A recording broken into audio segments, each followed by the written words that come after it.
සුබ දවසක්. ඉතින් කාලෙකට පස්සේ ආවා. ඉස්සර තිබ්බ කිව්වත් නෙමෙයි දැන් තියෙන්නේ. පැල හිට වෙන කාලේ වගේ නෙමෙයි දැන්. දැන් පළදාව දෙනවා. බලන්න වැටකොළු කරල්.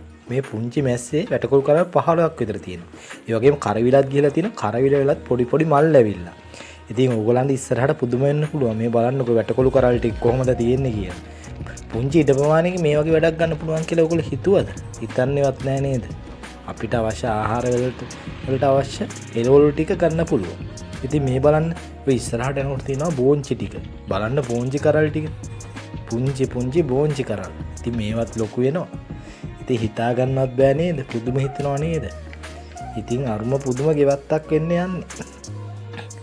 ඒ වගේ මේ අපේ හිටවල තියෙන කොච්චි. මේ බෝල කොච්චි එක. ලස්සනට පෝර කවරවල හැදිලා තියෙනවා. තව සති 3-4ක් යනකොට මේකේ පළදාව අනිවාර්යයෙන්ම අපිට දෙනවා. ඉතින් ඕගොල්ලන්ට තවත් පුදුම හිතන දේවල් දකින්න පුළුවන්. ඔය තියෙන තවත් බෝංචි වල. ඒකේ පුංචි කරල්. ඔය තියෙන වැරණියා මිරිස් ටික. ඒකෙත් දැන් පුංචි මල් පළදාව දෙනවා. ඔය තියෙන්නේ ගෙඩි ගෝවා. නුවරඑළිය නෙමේ. මේ තෙත් කලාපේ අපේ පැත්තෙත් හදන්න පුළුවන්. ඔන්න බලන්න දැන් ගෙවත්තේ තවත් සොඳුරු තැනක්. තක්කලි තියෙනවා.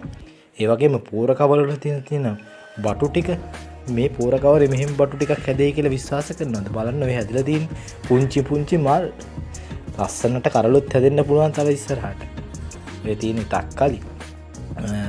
ඔය තියෙන්නේ බටු වල තියෙන පුංචි කරල්. කොහොමද මල් පෝච්චි හිට වල තියෙන බටු ගහ. ඒකෙත් පුංචි කරල්.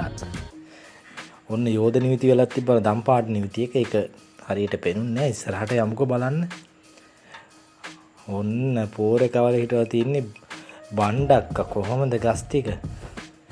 ඕගොල්ලන්ගේ පුංචි ඉඩෙන් ලොකු වැඩක් ගන්න පුළුවන්. මෙන්න බලන්න පතෝල. ඔය තියෙන්නේ පතෝල. ගිහින් එන්නම්.